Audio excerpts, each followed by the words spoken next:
du sucre, une pincée de sel,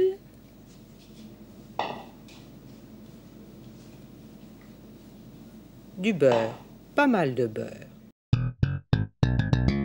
Il était une fois en Sologne deux demoiselles Tatin, Caroline et Stéphanie. Caroline était fort belle, Stéphanie très étourdie. Un jour, elle enfourna sa tarte aux pommes à l'envers et cela devint la célèbre tarte Tatin. Ici, vous avez la Canada.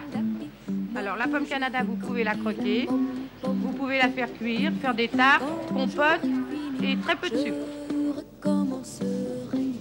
Faites d'abord la pâte de cette tarte Tatin, une pâte brisée, avec de la farine, bien sûr,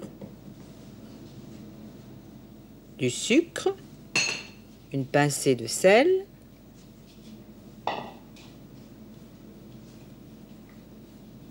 du beurre, pas mal de beurre, et un œuf.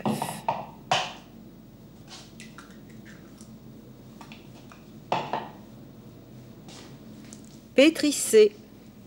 Et repétrissez.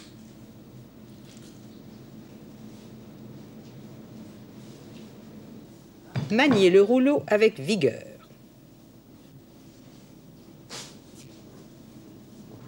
Une tarte qui est cuite dans un poêlon, donc on leur met du beurre, beaucoup de beurre, du sucre, des pommes de préférence rainettes ou golden, suivant les saisons, et coupées en morceaux, et une pâte, un genre pâte brisée.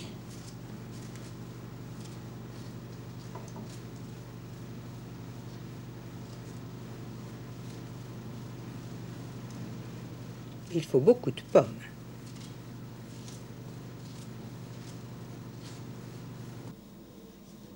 Recouvrez avec une abaisse de pâte.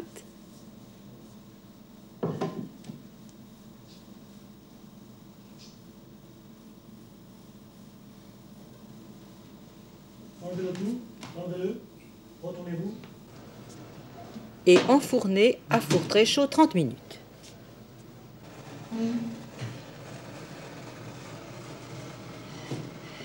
Prenez la précaution de remuer de temps en temps pour que cela n'attache pas.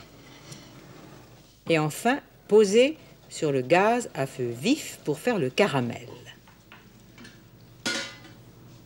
Retournez sur le plat de service.